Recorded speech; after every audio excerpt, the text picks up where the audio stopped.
आदरणीय प्रभारी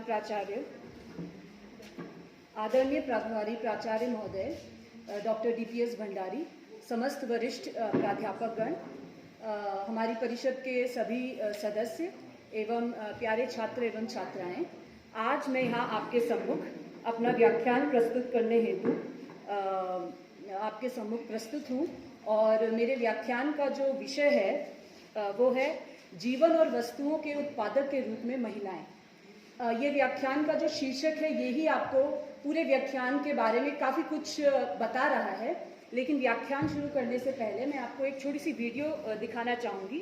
कुछ टेक्निकल इश्यूज़ की वजह से उसमें आवाज़ नहीं आ पा रही है, लेकिन वीडियो अपने आप में ही जिस मुद्दे पर मैं आज बात करूँगी उस मुद्दे को बताने में सक्षम है।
तो इस वीडियो में आपने देखा कि किस तरीके से एक महिला एवं एक पुरुष का जो एक नॉर्मल शुरुआत बचपन से लेके और विवाह तक और उसके बाद भी जो अंतर उनकी जीवन शैलियों में है, जो अंतर जेंडर स्टीरियोटाइपिंग की वजह से उनके लाइफस्टाइल में आ रहे हैं, और जो चैलेंजेस, ठीक है, सिर्फ महिलाओं के चैलेंजेस की बात नहीं है, पुरुषों के भी अलग तरीके के चैलेंजेस हैं। तो आज मेरा जो व्याख्यान है उसका मुद्दा है लैंगिक असमानता। जो मेरा टॉपिक है वो है women as producers of life and goods.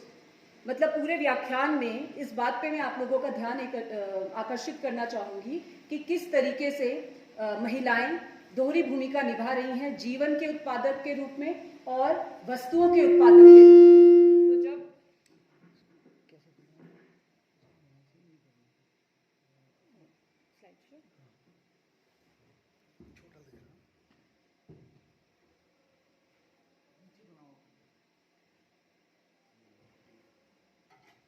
तो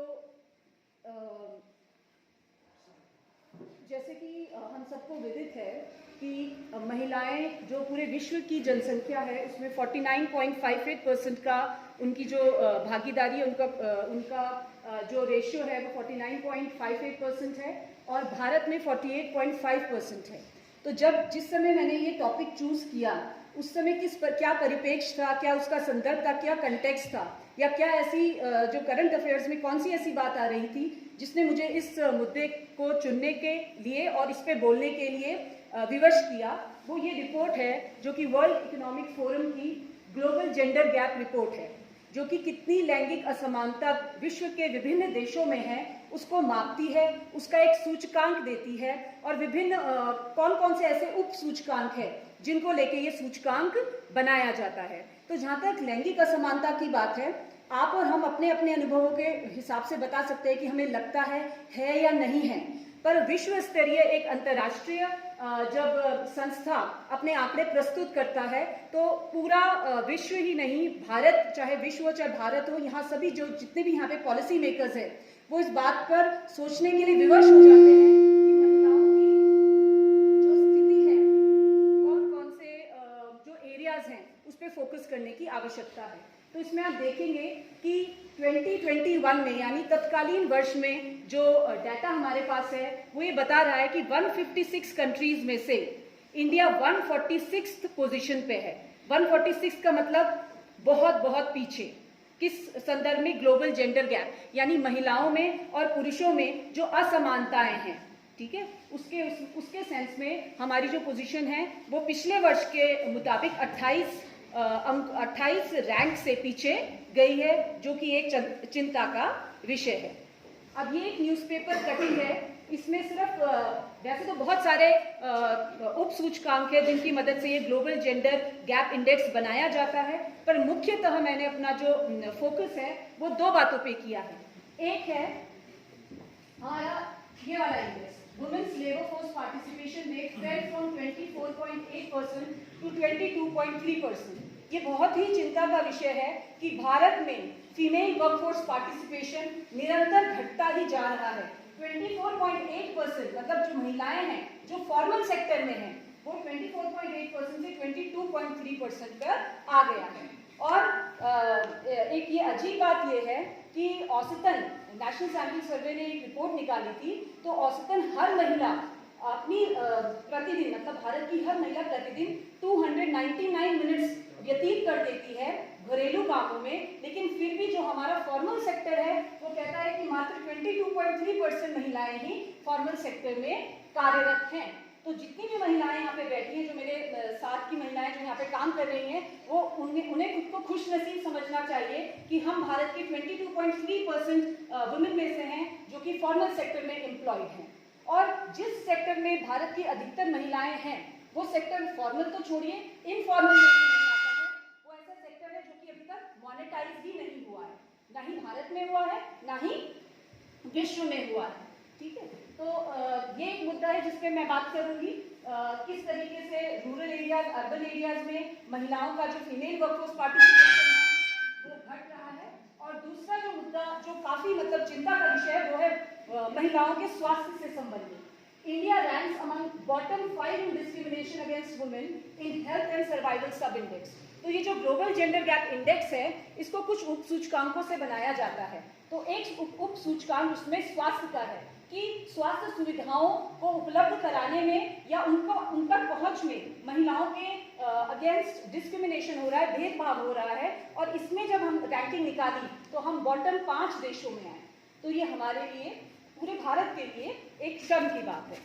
तो इन दोनों मुद्दों पे मैं बहुत ज़्यादा डिटेल में ना जाते हुए अन्य मुद्दों पे मैं इन दोनों मुद्दों पे बात करूंगी। एक महिला स्वास्थ्य के बारे में और दूसरा महिला स्वास्थ्य मतलब their role as producer of life, है ना।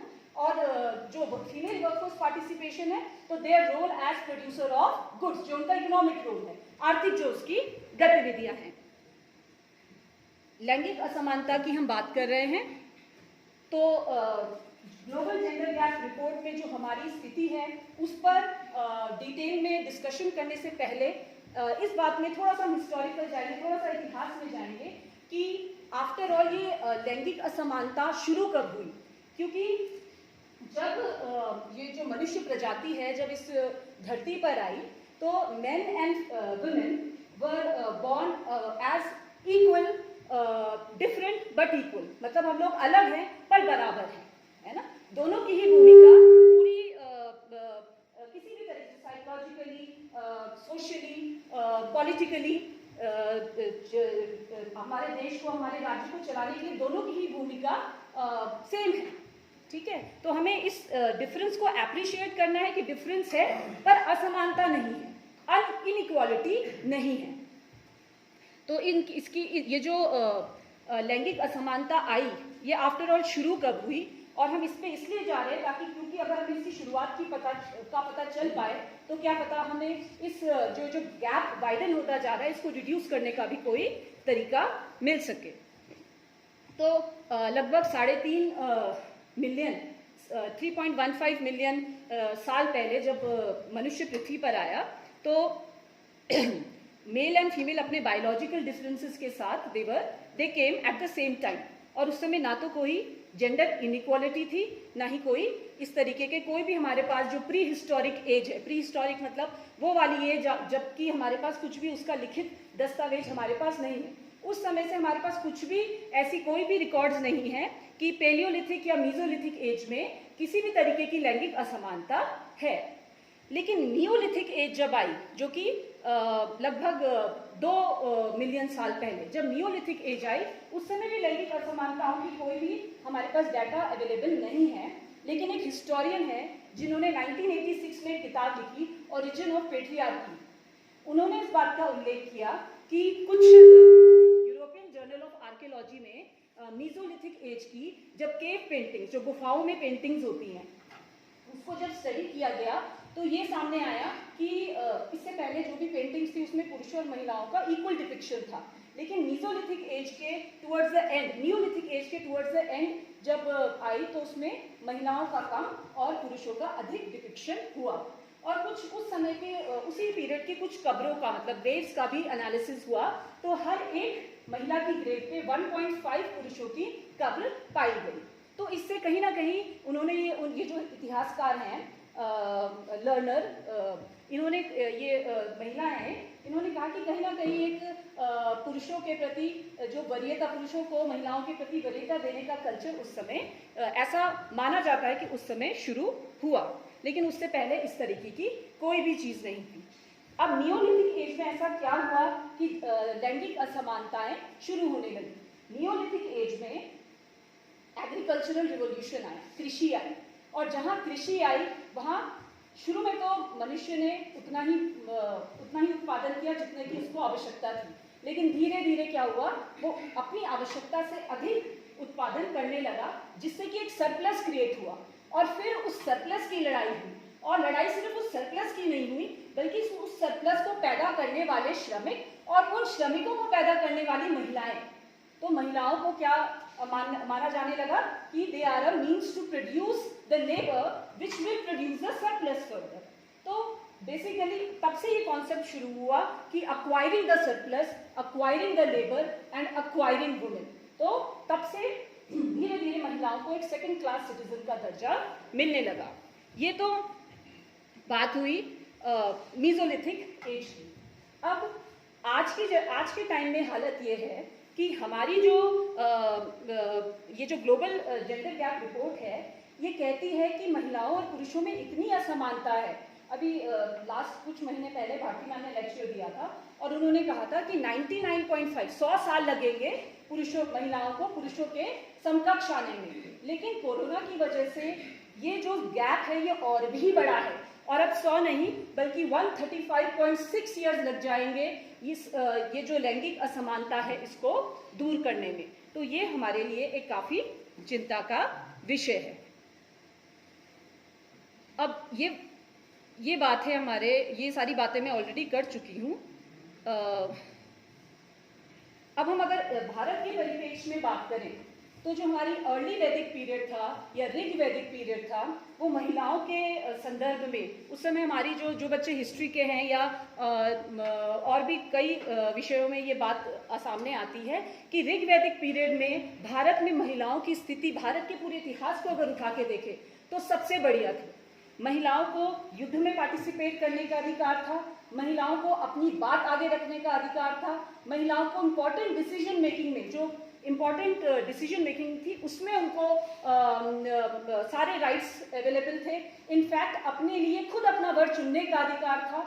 इसके साथ ही विडो रीमैरिज, मतलब अगर कोई महिला विधवा हो गई है तो उसकी दोबारा शादी करने में कोई खराबी नहीं मानी जाती थी, इनफैक्ट उसको इनकरेज किया जाता था। तो इस तरीके के तमाम अधिकार महिलाओं को ऋग वैदिक पीरियड में उनको अवेलेबल थे। इनफैक्ट जो हमारे वेदास है उसमें कुछ सूक्त 22 ऋषिकाओं ने भी लिखे हैं, इसका भी उल्लेख हिस्ट्री में है। लेकिन धीरे धीरे जब से ये एज ऑफ धर्मशास्त्र या जिसे हम मनुस्मृति कहते हैं, इसके बाद धीरे धीरे महिलाओं की भारत में स्थिति भी काफी हद तक दयनीय होने लगी। ये वो 22 ऋषिकाओं के बारे में जो मैंने आपको बताया है। और यहाँ पे इस समय क्या होने लगा कि चाइल्ड मैरिज जैसी कुप्रथा हमारे भारत में भी आने लगी है ना। भारत में child marriage, pre puberty marriage जिसे बोलते हैं, प्रोहिबिशन ऑफ विडो रीमैरिज, मतलब विधवाओं को दोबारा शादी करने का अधिकार नहीं है, सती जैसी कुप्रथाओं ने जन्म लेना शुरू किया। और इसके बाद निरंतर जो महिलाओं की स्थिति, इनफैक्ट शिक्षा, उनको शिक्षा प्राप्त करने का भी अधिकार नहीं था, जबकि ऋग्वैदिक पीरियड में महिलाओं और पुरुषों को इक्वल राइट्स प्राप्त थे शिक्षा के लिए। इसी प्रकार धीरे धीरे जेंडर डिस्क्रिमिनेशन हमारी सोसाइटी में इस हद तक बढ़ चुका है कि 2021 में जो ग्लोबल जेंडर गैप इंडेक्स है उसमें हमारी स्थिति काफ़ी हद तक खराब हो चुकी है। अब जब हम भारत में लैंगिक असमानता की बात करते हैं तो मैं, जैसे कि मैंने पहले भी कहा कि इन दो मुख्य बिंदुओं पे हम बात करेंगे। और इसके साथ सबसे पहले हम फीमेल वर्कफोर्स पार्टिसिपेशन की बात करते हैं। ये वाला डाटा मैंने वर्ल्ड बैंक की साइट से लिया है और इसमें 1990 से लेकर 2020 तक का विश्व में महिलाओं का कितना भागीदारी है, जो कार्यबल है उसमें, वर्कफोर्स में कितनी भागीदारी है। तो आप देख रहे हैं कि विश्व में 1990 में लगभग 51% महिलाएं वर्कफोर्स की पार्ट थी, लेकिन आज अगर हम 2020 में देखें तो आज ये आंकड़ा 47.5 से भी नीचे जा चुका है। ठीक है, ये शायद आपको इतना सरप्राइजिंग ना लगे, लेकिन इसके बाद का जो हम डाटा देखेंगे ये भारत का फिगर है वर्ल्ड बैंक के अकॉर्डिंग। 1990 में कितना था, अराउंड 30% महिलाएं वर्कफोर्स में शामिल थी। 2005 के लगभग ये आंकड़ा ऊपर गया और उसके बाद निरंतर काफी कम होता जा रहा है। और आज की डेट में, जैसे कि मैंने पहले भी बताया, सिर्फ 22% महिलाएं हमारे फॉर्मल सेक्टर में कार्यरत हैं। IMF के अनुसार भारत में जो टोटल GDP है उसमें महिलाओं को कंट्रीब्यूशन मात्र 18% है। नेचुरल सी बात है, जब सिर्फ 22% महिलाएं कार्यरत हैं तो उनका कंट्रीब्यूशन 18% ही है। और हम इस 18% को, we just can't sit back and be okay with 18% women contributing or women contributing only 18% to the GDP. Why? क्योंकि अगर हमारी महिलाएं जो फिर almost 50% of the population है, अगर वो भी कार्यरत हो जाती हैं और वो भी फॉर्मल सेक्टर में जाती हैं तो हमारी इकोनॉमी को लगभग कितना $700 बिलियन 2025 तक हम अपने GDP में ऐड कर सकते हैं। तो देयर इज महिलाओं का अधिक से अधिक फॉर्मल सेक्टर में आना अर्थव्यवस्था के लिए भी जरूरी है और महिलाओं के अधिकारों के लिए, उनकी फाइनेंशियल इंडिपेंडेंस के लिए भी आवश्यक है। और जब हम बार बात कर रहे हैं कि 18% कंट्रीब्यूशन है, सिर्फ 22% महिलाएं कार्य कर रही हैं, तो इससे बिल्कुल भी ये नहीं समझना चाहिए मैं सिर्फ फॉर्मल सेक्टर की बात कर रही हूँ। जो महिला इन 22.3% में नहीं भी आ रही है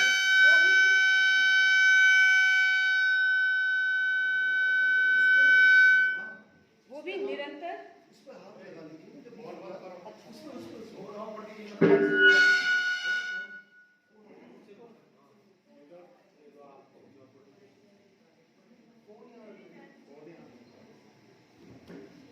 तो ये जो महिलाएं हैं ये निरंतर सिर्फ इस वजह से ये वाला डाटा कहीं पे भी काम नहीं आ रहा है क्योंकि इससे कोई इकोनॉमिक वैल्यू नहीं समझी जा रही है। जो मॉडर्न इकोनॉमिक्स है वो कहीं पे भी इसको, ये वाली जो इसकी महिलाओं की जो फीमेल रिप्रोडक्शन है, नर्चरिंग ऑफ फैमिली, अपने जो बच्चों का ख्याल रखती है, उसका कहीं पे भी उल्लेख मॉडर्न अर्थशास्त्र में भी नहीं है। क्यों? क्योंकि उसको पुरुषों ने कोई भी वैल्यू अटैच नहीं की, या हमारे जो सब्जेक्ट है उसने कोई भी उसको वैल्यू अटैच नहीं की, उससे मतलब उसको मोनेटाइज नहीं किया। इसलिए ये इतना काम करने के बावजूद भी आज हमारी महिलाएं ऑन पेपर सिर्फ 22.3% महिलाएं ही कार्यरत हैं।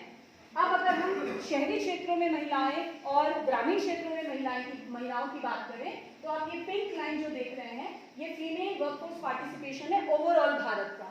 ये जो रेड लाइन है ये काफी स्टेबल है, ये शहरी क्षेत्रों की बात हो रही है, ये शहरी क्षेत्रों की बात हो रही है। और जब हम शहरी क्षेत्रों की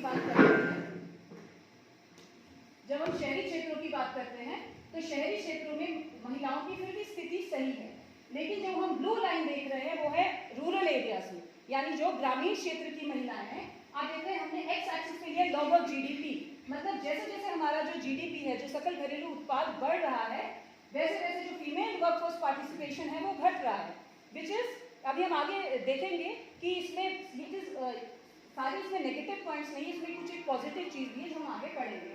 लेकिन फिर भी फीमेल वर्कफोर्स पार्टिसिपेशन ग्रामीण क्षेत्रों में बहुत तेजी से घट रहा है, जो कि इस ब्लू लाइन से आप देख पा रहे हैं। अब अगर हम नेचर ऑफ वर्क की बात करें कि ये जो महिलाएं कार्यरत हैं ये किस तरीके के कार्यों में अपना योगदान दे रही हैं, तो आप देखिए ग्रे जो ये बार हैं ये है female workforce participation in agriculture, मतलब कृषि में, यानी ग्रामीण महिलाएं, अधिकतर ग्रामीण महिलाएं कृषि में ही अपना योगदान दे रही हैं 1977 से लेके 2017 तक। इसका मतलब महिलाओं के लिए, ग्रामीण महिलाओं के लिए तो the picture has remained same from 1977 to 2017। वो पहले भी एग्रीकल्चर में काम कर रही थी, अब भी। तो ये कहीं ना कहीं हमारी जो ग्रामीण अर्थव्यवस्था है उसके बारे में भी बता रहा है कि कितनी स्टैग्नेंट हमारी ग्रामीण अर्थव्यवस्था रही है, कि 1977 से लेकर 2017 तक ग्रामीण महिलाएं कृषि में ही लगी हुई हैं। और ये ऐसा सेक्टर है जो कि काफ़ी लेबर इंटेंसिव है, मतलब इसमें श्रम ज़्यादा लगता है और प्रोडक्टिविटी कम है, ग्रोथ कम है। एज अ फार्मर कितना ग्रोथ कर पाएगी कोई महिला, है ना? तो लो प्रोडक्टिविटी एरियाज इन्हें कहते हैं। जबकि हम अगर शहरों की बात करें तो शहरों में आप देखेंगे कि किस तरह से ये ब्लू एरिया है वो निरंतर बढ़ता जा रहा है, मतलब कि महिलाओं का कंट्रीब्यूशन, ये जो ब्लू एरिया है, सर्विस सेक्टर में दिखाता है। सर्विस सेक्टर मतलब वो वाला क्षेत्र जिसे हम मेडिकल या टीचिंग, है ना, नर्सिंग, ये सारे क्षेत्र सर्विस सेक्टर में आते हैं। तो इसमें निरंतर इसमें बढ़ोतरी हुई है, यानी अर्बन एरियाज में जो महिलाएं वर्कफोर्स पार्टिसिपेशन है, फीमेल का वर्कफोर्स पार्टिसिपेशन है, वो सबसे अधिक तृतीय क्षेत्र में रहा है। अब हम जब फीमेल वर्कफोर्स पार्टिसिपेशन की बात करते हैं, महिला रोजगार की बात करते हैं, तो हमने 3 बिंदुओं पे बात की। एक, उनका पार्टिसिपेशन कम है। दूसरा, उनका कंट्रीब्यूशन जीडीपी में कम है। तीसरा, लेबर इनकम डिफरेंशियल्स भी है, मतलब टोटल लेबर इनकम में से महिलाओं को कितना मिल पा रहा है वो मात्र 18% है, नेचुरली, क्योंकि महिलाओं का कंट्रीब्यूशन ही जीडीपी में कम है। अब हम ये देखेंगे कि इसके पॉसिबल रीजंस क्या हो सकते हैं। ये सारे आप अगर ये जो ऑथर्स हैं, मजूमदार, मित्ता, इनकी किताबें पढ़ेंगे तो उन्होंने ये सारे रीजंस दिए हैं कि क्यों जेंडर इनइक्वालिटी इतनी अधिक है जब हम फीमेल वर्कफोर्स पार्टिसिपेशन की बात करते हैं। तो इसके पीछे सबसे अच्छा जो एक रीज़न आया है, जो कि हमारी जो महिलाएं हैं उनके लिए एक अच्छी बात है, वो है rising education enrolment of young women. ये जो घटता फीमेल वर्कफोर्स पार्टिसिपेशन है वो इसलिए भी है क्योंकि महिलाएं अपनी जो पढ़ाई है उसको कंटिन्यू रख रही हैं instead of just entering into the labour force, है ना। वो अपनी उनका जो एजुकेशन, हायर एजुकेशन में या सेकेंडरी एजुकेशन में जो एनरोलमेंट है वो बढ़ा है, which is a good thing. ऐसे केस में अगर वर्कफोर्स पार्टिसिपेशन इस वजह से घट रहा है तो ये बहुत अच्छी बात है, लेकिन दुख की बात यह है कि ये सिर्फ वन ऑफ द रीजंस है। इसके साथ और क्या है, लैक ऑफ एम्प्लॉयमेंट अपॉर्चुनिटीज़, मतलब रोजगार के जो मौके हैं, अवसर हैं, वो महिलाओं के लिए क्या पुरुषों के लिए भी, हमारी जो आर्थिक अर्थव्यवस्था है वो इस समय ऐसी है कि बहुत ज़्यादा हमारे पास एम्प्लॉयमेंट अपॉर्चुनिटीज़ नहीं है। तीसरा सबसे इम्पॉर्टेंट मुद्दा, जैसे जैसे किसी हाउस होल्ड की इनकम बढ़ रही है, female are getting out of the labour force more and more. ऐसा क्यों हो रहा है? महिलाओं का काम करना, अगेन जेंडर स्टीरियोटाइप, महिलाओं का काम करना किसी भी फैमिली के लिए, जब हम अपर क्लास या हाई अपर क्लास की बात करें तो वहाँ की महिलाएं नहीं काम करती। क्यों भाई? हमारे हस्बैंड या पूरी फैमिली इनकम ही इतनी है कि उन्हें काम करने की ज़रूरत नहीं है। तो जो हाउस होल्ड इनकम है और महिलाओं का आर्थिक रूप से सक्रिय होना, उसमें हमेशा सीधा संबंध नहीं है, है ना। यहाँ पे आप देखेंगे कि जितनी अधिक इनकम हो रही है उतना ज़्यादा से ज़्यादा फीमेल वर्कफोर्स से बाहर जा रही है। इसका भी कहीं ना कहीं असर हमारे लो फीमेल वर्कफोर्स पार्टिसिपेशन पर पड़ रहा है। और चौथा, मेजरमेंट, किस तरीके से मेजर किया जा रहा है कि कितनी महिलाएं आर्थिक रूप से सक्रिय हैं, है ना।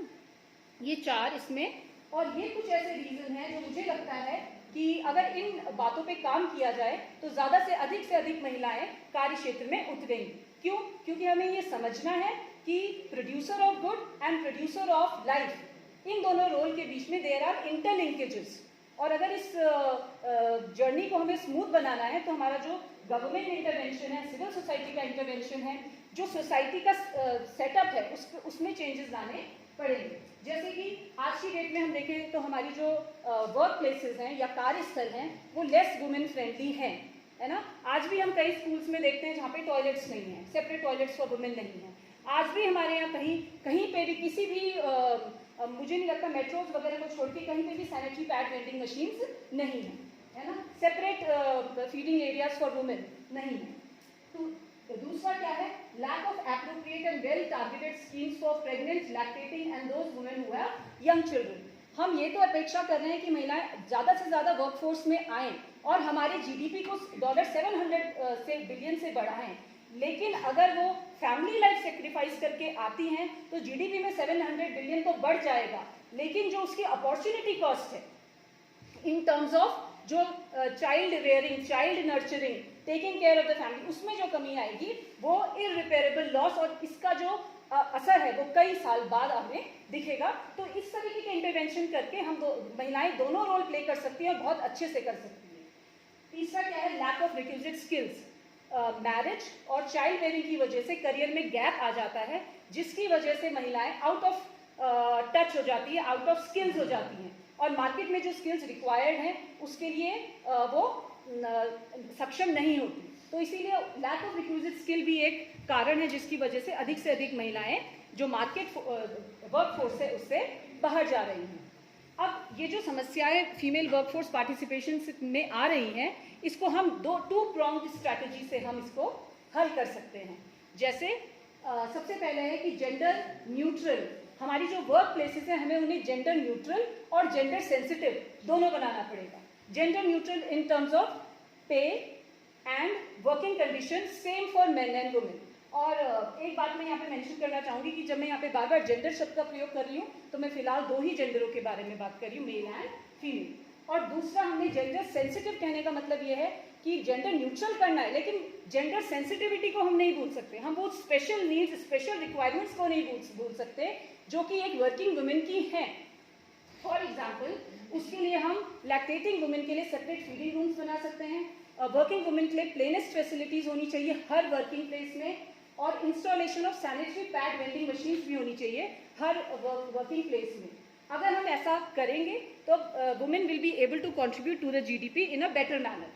और तीसरा, वुमेन के लिए, महिलाओं के लिए समय समय पर स्किल इन्हांसमेंट स्कीम्स होनी चाहिए, जिससे करियर ब्रेक में करियर में ब्रेक आने की वजह से उनकी एम्प्लॉयबिलिटी जो घट रही है उसमें बढ़ोतरी मिल सके और वो काम पर वापस जा सके। तो अभी तक हमने डिस्कस किया कि महिलाएं किस तरीके से फीमेल वर्कफोर्स पार्टिसिपेशन और कार्यस्थल में किस तरीके से वो आगे बढ़ सकती हैं और अधिक से अधिक महिलाएं उसमें शामिल हो सकती हैं। अब हम दूसरे मुद्दे पे आएंगे जो कि females role of women as producer of life. अब इसमें वुमेन हेल्थ में जब हम बात करें तो जो NFHS का सर्वे था उसमें कुछ अच्छी बातें भी थी महिलाओं के हेल्थ से रिलेटेड। उसमें सबसे इम्पोर्टेंट ये मुद्दा था कि जो हमारा टोटल फर्टिलिटी रेट है, जो कुल प्रजनन दर है, वो 2.1 पे आ चुका है ना, विच इज यानी औसतन हर महिला के 2 बच्चे हो रहे हैं, जो कि बहुत एक अच्छी बात है ना, महिला स्वास्थ्य को लेके ये एक बहुत अच्छी बात है। नेगेटिव इसमें क्या सामने आया कि एनीमिक महिलाएं, पुरुष और बच्चे दोनों में ही अनीमिया की जो स्थिति है वो काफी गंभीर बनी जा रही है। जो हमारा हेल्थ एंड सब सर्वाइवल इंडेक्स निकाला था वो 4 बेसिकली उप सूचकांकों को लेकर निकाला गया। एक skewed sex ratio at birth, दूसरा violence against women, forced marriage and discrimination in access to health. अब जब ये हम स्क्यूड सेक्स रेशियो या लिंग अनुपात की बात करें तो अगेन जो NFHS 5th ने जो अपनी रिपोर्ट निकाली है 2019-21, तो आप ये ऑरेंज लाइन जो देख रहे हैं, ऑरेंज ये दिखा रहा है हमारा करंट सर्वे NFHS 5, और जो ब्लू लाइन है ये सेक्स रेशियो दिखा रहा है, एडल्ट सेक्स रेशियो 2015-16 यानी NFHS 4 का। आप देख रहे हैं कि ऑरेंज लाइन अमूमन हर ही राज्य में अधिक है, यानी जो हमारा एडल्ट सेक्स रेशियो है ना, जो व्यस्क हमारा लिंग अनुपात है उसमें वृद्धि आई है और बहुत ही अच्छा हो चुका है वो, और ये हमारे लिए एक अच्छी बात है। लेकिन आप इधर देखेंगे इस सर्वे के मुताबिक हर 1000 पुरुषों पे 1020 महिलाएं हैं, लेकिन ये अडल्ट सेक्स रेशियो की बात है। जब हम सेक्स रेशियो एट बर्थ की बात करते हैं तो अगेन ये एक हमारे लिए कॉज ऑफ कंसर्न बना हुआ है। पिछले 2011 में भी जब आंकड़े सामने आए थे सेंसस के, तो उसमें भी जो भारत है, इनफैक्ट जो उत्तराखंड में भी काफ़ी स्थिति खराब थी। क्यों थी उसमें हम बात करेंगे। तो सेक्स रेशियो एट बर्थ क्या है, हर 1000 लड़कों पे जो बच्चे पैदा हो रहे हैं तो हजार बालकों पे मात्र 952 बालिकाएं हैं, है ना। तो ये इसके पीछे बहुत सारी काम भी हुआ है और गवर्नमेंट ने इंटरवेंशन भी किया है। अब इसको अगर हम देखें तो पिछले 5 सालों में जो सेक्स रेशियो एट बर्थ यानी पैदा हुए बच्चे का लिंग, तो आप इसमें आप देखेंगे कि जो स्टेट है, ये सारे जो स्टेट्स है राजस्थान, उत्तराखंड, दिल्ली, इन सब में सेक्स रेशियो एट बर्थ में बढ़ोतरी आई है। लेकिन केरला, तमिलनाडु, हिमाचल, उड़ीसा, बिहार, ये सारे ऐसे देश हैं जहाँ पे जो सेक्स रेशियो एट बर्थ है वो कम हुआ है। ठीक है, ये पिछले 5 सालों की बात चल रही है। और जब हम NFHS के सर्वे की बात करते हैं, जो NFHS 5th जो सर्वे है वो ये बताता है कि जो महिलाएं हैं 18 से 49 वर्ष की जो महिलाएं हैं उन सभी ने स्पाउसल वायलेंस, है ना, एक्सपीरियंस किया है और उसकी जो रेट है वो 20.6 से 44.5% तक बढ़ा है। तो इन सभी कारणों की वजह से क्राइम अगेंस्ट वुमेन, जिसमें हर तरीके का क्राइम आता है, चाहे वो रेप हो, चाहे वो डाउरी डेथ हो, चाहे वो एसिड अटैक्स हो, चाहे वो डोमेस्टिक वायलेंस हो, तो आप देख रहे हैं NCRB का डाटा है और 2010 में ये कहाँ था और किस तरीके से इसमें तेजी से 2019 तक वृद्धि आई है। और अगर हम वायलेंस अगेंस्ट वुमेन की बात करें, जो महिलाओं के खिलाफ हिंसा हो रही है, जो उनके स्वास्थ्य पर असर डाल रही है और जिसकी वजह से ये जो ग्लोबल जेंडर गैप में हमारा जो हेल्थ का उपसूचकांक है उसमें हम बॉटम 5 में हैं, उसके पीछे ये कारण है। भारत में 2019 में एक वुमेन हर दिन भारत में डाउन की वजह से मरती है, ठीक है, उसकी डेथ होती है। 4 वुमेन हर घंटे उसका बलात्कार होता है और 14 वुमेन क्रूरल्टी बाय हस्बैंड हर घंटे, है ना, पति द्वारा हिंसा का शिकार बनती हैं। 14 वुमेन हर घंटे। सो दिस इज, मतलब ये है हमारे भारत की स्थिति। अब जब हम एक्सेस टू हेल्थ सर्विसेज की बात करें तो इसमें भी डिस्क्रिमिनेशन है। और एक स्टडी थी जो हार्वर्ड यूनिवर्सिटी के जो प्रोफेसर्स हैं और कुछ एक्सपर्ट्स फ्रॉम इंडिया, उन्होंने एम्स में जनवरी से लेकर दिसंबर 2016 तक जितने भी पेशेंट्स आए एम्स दिल्ली में, ठीक है, लगभग 23 लाख पेशेंट, उन सबको स्टडी किया और फिर उन्होंने ये कंक्लूजन निकाला कि सिर्फ 37% महिलाओं को एक्सेस मिली हेल्थ केयर की, जबकि 67% पुरुषों को मिली। तो इससे उनको ये सामने आया कि डिस्क्रिमिनेशन अगेंस्ट वुमेन है when it comes to access to health. और इसके पीछे कारण है कि हेल्थ इंफ्रास्ट्रक्चर भारत का ऑलरेडी काफ़ी बेकार है।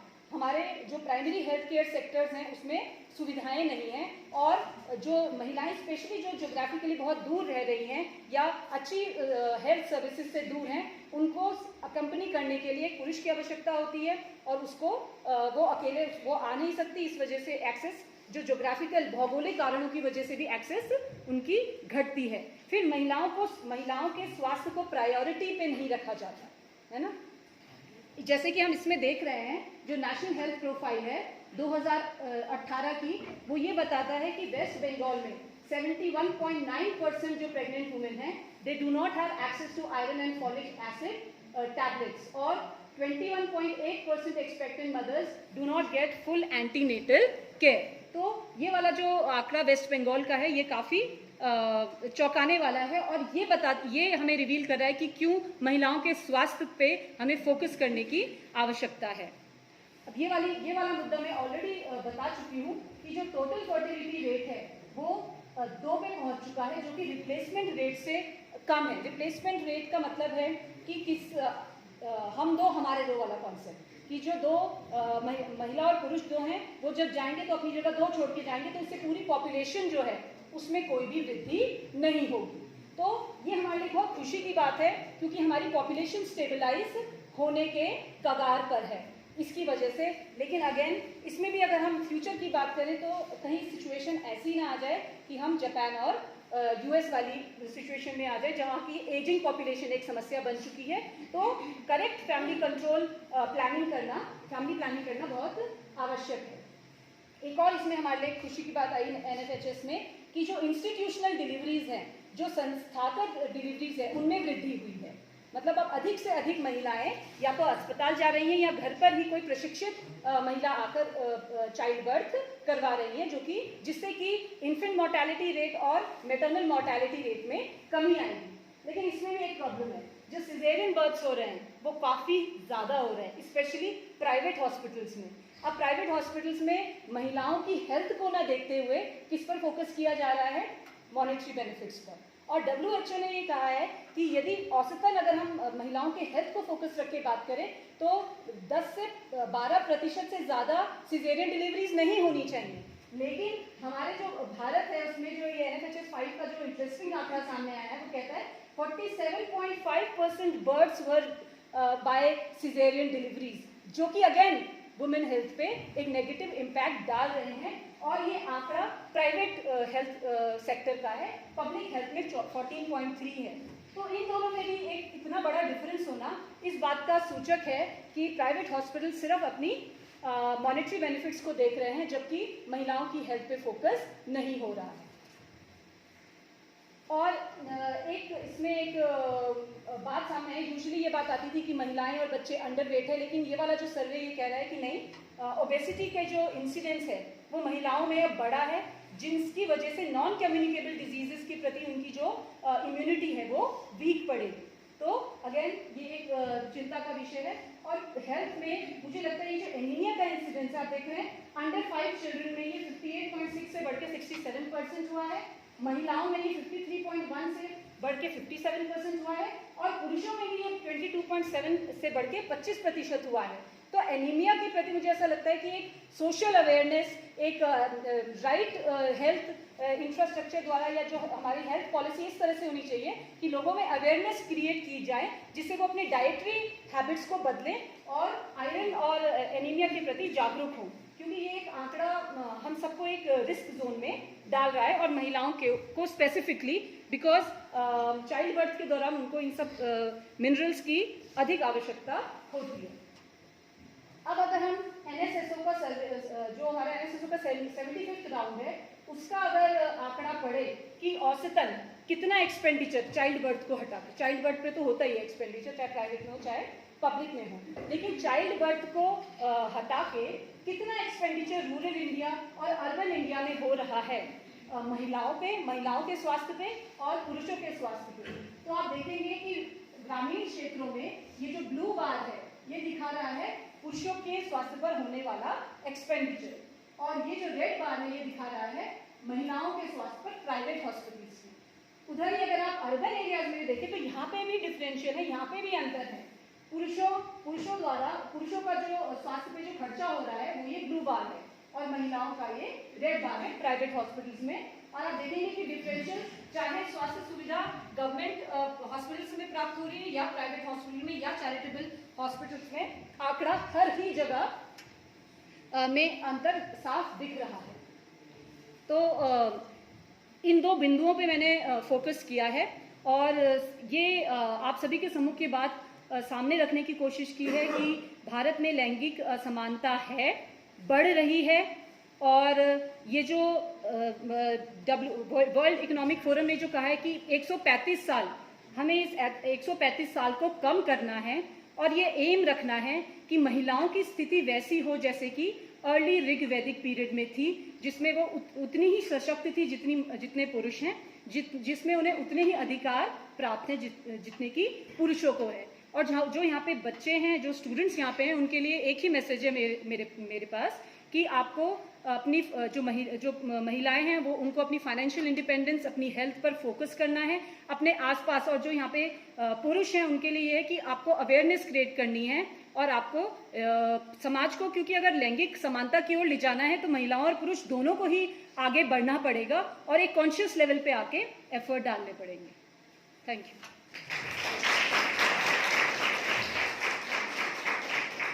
कोई प्रश्न पूछना चाहता है तो पूछ सकते हैं। किसी को प्रश्न पूछने हैं? आप सर प्लीज।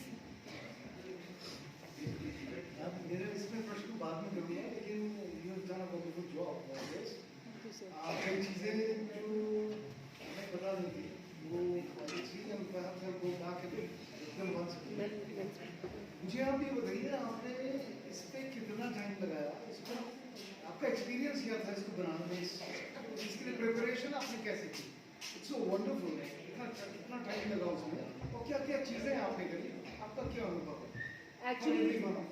एक्चुअली सर ये एक ऐसा मुद्दा है जिसके लिए आई फील वेरी स्ट्रांगली, और it has been an area of interest. ऐसा नहीं है कि मतलब जब मुझे 4-5 दिन पहले मुझे पता चला कि मुझे करनी है, देनी है प्रेजेंटेशन, तो प्रेजेंटेशन तो 4-5 दिन में ही बनी है, लेकिन जो इसमें जो मैंने डाटा इकट्ठा किया है या जो भी पॉइंट्स इसमें डाले हैं वो सिर्फ 4-5 दिन की नहीं है। I have been working on some other works also जो कि वुमेन से रिलेटेड हैं, वुमेन हेल्थ से रिलेटेड हैं, तो उन सब का डाटा इकट्ठा करके और जो मुझे सही लगा, जो मुझे लगा कि इस मंच के माध्यम से मैं आप सभी तक पहुँचा सकती हूँ, वो मैंने किया। किसी और के क्वेश्चन नहीं है बल्कि सुझाव है।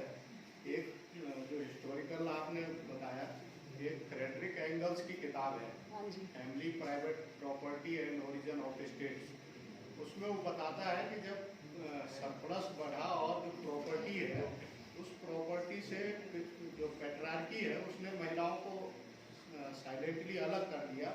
उनके कामों को कि वो बच्चे के पालन पोषण कर रही हैं, घर में किचन देख रही हैं, उनको सेकंड दर्जे का काम बताया और अपने जो बाहर के काम थे उनको बड़ा बताया। तो ये उसको कहता है कि पहली क्रांति है जिसमें पितृसत्ता ने औरतों को वो कर दिया, साइड कर दिया और दूसरे दर्जे का नागरिक बना दिया। उसी का रेफरेंस लेते हुए मैं ये कहना चाह रहा हूँ कि जो प्रॉपर्टी है, जब तक महिलाओं को उसमें हिस्सा नहीं देंगे तब तक महिलाओं को इक्वल लेवल पे हम ला नहीं सकते हैं। तो जैसे जो गवर्नमेंट कर रही है कि कोई रजिस्ट्री है तो उसमें जमीन की रजिस्ट्री में अगर महिला के नाम पे हो रही है तो उसको कम चार्जेस करना पड़ता है। तो इसी तरीके के अगर कुछ और वो करेंगे और महिलाएं प्रॉपर्टी की मालिक होगी, क्योंकि जो सती प्रथा है ये भी कोई रिलीजियस और रिचुअल नहीं है बल्कि प्रॉपर्टी से डायरेक्ट लिंक है। क्योंकि 75 साल का आदमी जो है 15 साल की लड़की से शादी करता था, उसके बाद वो मर गया, तो बाकी क्योंकि वो प्रॉपर्टी में एक शेयर होल्डर न रहे इसलिए उसको जिंदा जला देते थे। तो बेसिक उसका इकोनॉमिक वो है कारण ना। तो आज भी अगर प्रॉपर्टी में उस तरीके के मेजर अपनाएंगे तभी मैं समझता हूँ कि इक्वलिटी आ सकती है। तो इस पर थोड़ा सा हम लोगों को मतलब सजेशन भी देने चाहिए कि जैसे गवर्नमेंट ही नहीं है और कुछ और भी क्या हो सकते हैं उसमें। और दूसरा जो वर्क फोर्स की आप बात कर रही है कि तो वर्क फोर्स में जो होम मेकर महिला है, जो घर का घरेलू काम कर रही है, अगर हम उसी काम को करने के लिए कपड़े धोने के लिए आया रखते हैं या घर की मॉपिंग करने के लिए रसोईया रखते हैं, उसको हमको कितना पेमेंट करना पड़ेगा। तो उसको कैलकुलेट करके उस महिला की अर्निंग से जोड़ा जाना चाहिए ताकि उसको एक सम्मान मिल सके। जी सर, ये सर की बात से मैं बिल्कुल सहमत हूँ कि जब तक महिलाओं का आर्थिक सशक्तिकरण नहीं होगा, आर्थिक सशक्तिकरण मात्र जॉब से नहीं होगा, आर्थिक सशक्तिकरण तब होगा जब उनको प्रॉपर्टी में हिस्सा दिया जाएगा। और दूसरी बात, जहाँ तक सर ये वाली बात है कि महिलाओं का जो होम मेकर वाला काम है वो उसको मोनेटाइज करके उसका वो निकाल के उसको अगर हम किसी और से कराएंगे तो इस बात पे भी सर हाई लेवल पे भी मतलब कई पॉलिसी मेकर्स इस बात जेंडर इकोनॉमिक्स में जो काम कर रहे हैं वो सोच रहे हैं कि किस तरीके से ऐसा निकाला जाए कि जो महिलाएं हाउस होल्ड कोर्स कर रही हैं उसको इकोनॉमिक वैल्यू दी जाए, और जब हम वैल्यू देना मतलब उसको प्राइस, उसकी एक कीमत का निर्धारण किया जाए और तब उसको जीडीपी में ऐड किया जाए। तो इसमें डिफ़िकल्टी सर ये आ रही है कि इतनी मतलब अगर ऐसा कोई सिस्टम बनेगा तो सिर्फ वो भारत के लिए या किसी एक रीजन के लिए बनेगा पूरे ऑल ओवर, तो उसमें यूनिफॉर्मिटी लाने में कि मतलब किस तरीके से इसका आंकलन किया जाए और किस तरीके से हम इसको एक नेशनल इनकम अकाउंटिंग में इसको हम ऐड कर सकें कि जीडीपी को कैलकुलेट करने के तरीके ही बदल दिए जाएँ। तो उसमें जब हम ठीक है और कोई बच्चा पूछना चाहे? किसी और को? आकृति बोल रही थी मैम, आकृति बोल रही थी कुछ क्वेश्चन के लिए। किसी और को? सर ये जो एक आपने वो दिया था ना वर्क पार्टिसिपेशन वाला, जो आपने कहा था कि 1970 से और अभी तक जो है वो कांस्टेंट है, मतलब क्या ये मतलब ये डाटा सोर्स कौन सा है इसका? वर्ल्ड बैंक से। मतलब अभी तक उसमें कोई चेंज ही नहीं हुआ। कौन सा सर, मैं एड्रेस है? ये एक वर्क पार्टिसिपेशन वाला जो है लगभग 40 इयर्स से ऊपर हो गया है। 43। फीमेल पार्टिसिपेशन वाला है जिसमें एग्रीकल्चर सेक्टर में आप दिखा रहे हैं कि कांस्टेंट है वो। अच्छा ये वाला सर? हाँ ये वाला कह रहा है। हाँ अच्छा ये वर्ल्ड बैंक है। ये वर्ल्ड बैंक नहीं सर, ये NSSO वाला है, नेशनल सैंपल सर्वे का है ये 1970 से 2017 का। इसमें सर कांस्टेंट ये चीज रही है कि एग्रीकल्चर में जो महिलाओं का शेयर है रूरल इंडिया शेयर ही वो लगभग बराबर है। बराबर। लगभग मतलब वो और रूरल इकोनॉमी में एक तो सर एग्रीकल्चर के अलावा और कुछ है भी नहीं ऑप्शन। नहीं वो तो जॉब अपॉर्चुनिटीज हाँ नहीं है, डिस्प्लेसमेंट नहीं हो पा रहा वो ना। भी इसका कारण है। और वो एक्सपेंडिचर वाला जो आप कह रहे थे कि ये आउट ऑफ पॉकेट एक्सपेंडिचर वाला। रूरल और अर्बन में जो हाँ जी। एक्सपेंडिचर वाला था तो दिखा रहे थे आपकी मेल भी ज्यादा हो रहा है फीमेल। तो इसके पीछे क्या रीजन कुछ और ऐसे कुछ था उसमें? जो हेल्थ किस वाला, वजह से ये डिस्क्रिमिनेशन की वजह से हो रहा है ऐसा? ये वाला सर? हेल्थ पे हाँ ये वाला ही हाँ, मैं ये कह रहा हूँ कि ऐसा सेम दोनों जगह सेम पिक्चर है। लगभग सेम। मैं कह रहा हूँ इसके पीछे क्या क्या कारण ये डिस्क्रिमिनेशन है यहाँ पे। सर जो आंकड़े तो यही बता रहे हैं, अब इसके अगर हम अध्ययन करेंगे तो हमें मतलब पता कोई चलेगा। बायोलॉजिकल कि भाई लोग ज्यादा बीमार हो जाते हैं या हो सकता है sir. Keep silence sir, look keep silence. हाँ ये रीजन हो सकता है। वही मैं कह रहा हूँ कि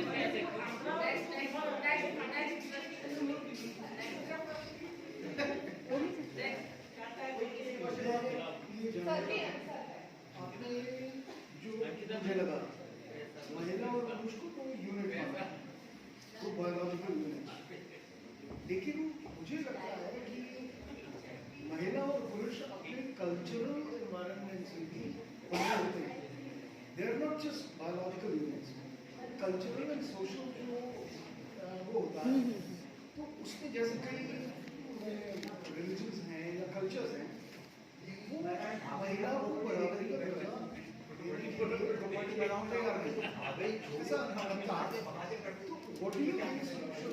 सर कोई सांत्वना के रखिए यहाँ पे। इसमें कितना वक्त लग सकता है, कैसा Can you repeat your question? Can you repeat your question? I'm saying a male and a female, they are not just biological units. Yes, yes. What I infer from your book, ये आपने data statistics ऐसे किया है that just biological units उनको बराबर करना है, लेकिन कल्चरल इन्फ्लुएंसेस जो होते हैं एंड सोशल इन्फ्लुएंसेस, वो रिलीजियस इन्फ्लुएंसेस, वो उनको बहुत ज़्यादा अलग अलग रखते हैं। हाँ एंड उसमें कई महिलाओं की भी अपनी भूमिका है, उनको बराबर को यहाँ पर के लिए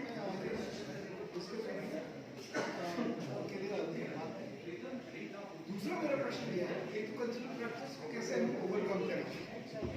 my second question is what do you think about कई धाराएं हैं इक्वालिटी, कोई वुमेन फ्रीडम की बात कर रहा है, वुमेन एमेंसिपेशन की बात कर रहा है, इक्वालिटी की बात कर रहा है, what are your views on that? हम किस तरीके का सोच रहे हैं बना? जहाँ तक कल्चरल उसकी बात है ना सर, इन्फ्लुएंस की, भैया मैं भी हम महिलाओं को इक्वल इकोनॉमिकली इक्वल दर्जा दे सकते हैं, सब कुछ हम इक्वल प्रॉपर्टी भी दे सकते हैं, लेकिन मैंने बात कही थी कि सोसाइटी का जो माइंडसेट है वो सबसे डिफिकल्ट चीज़ है, जिसकी वजह से ये जो 135 ईयर्स आया है, मुझे लगता है इकोनॉमिक वाले हर्डल्स को हम आसानी से पूरा कर लेंगे, लेकिन तब भी समानता नहीं आ पाएगी जब तक ये कल्चर वाला जो एस्पेक्ट है, क्योंकि ये वाला एक ऐसा एस्पेक्ट है जिसको मेजर करना, जिसको क्वांटिफाई करना पॉसिबल नहीं है, या ये अंदाज़ा लगाना, ये प्रिडिक्शन करना मॉडल्स लगा के कि कितने साल लगेंगे इस वाले फैक्टर को, तो वो तो सर जब जो सोसाइटी में इनहेरेंट जो स्ट्रक्चरल चेंजेस आएंगे, जिसकी हम कोशिश कर सकते हैं through schemes by creating awareness, education है ना, एजुकेशन जेंडर न्यूट्रल एजुकेशन है ना, जितना पुरुषों का उसमें वो आ रहा है उल्लेख हिस्ट्री में, उतना महिलाओं का भी आया, उस तरीके की जब हम बात करेंगे तब उसमें चेंजेस आएंगे सर। और जहाँ तक वुमेन के अलग अलग women freedom, women emancipation, sir यहाँ पर मेरी बात है, मैं सिर्फ और सिर्फ यहाँ पर इकोनॉमिक फ्रीडम की बात कर रही हूँ, फेमिनिज्म के और एंगल से मेरे को इतना ज़्यादा ना मैं जानती हूँ, ना मैंने पढ़ा है और ना मैं उसको। मुझे तो लगता है जो एजुकेटेड और वर्किंग वुमेन है वो ज़्यादा शोषित है, बजाय उसके जो हाउस होल्ड उसमें इस तरह value नहीं चाहिए। मैम आपकी चाय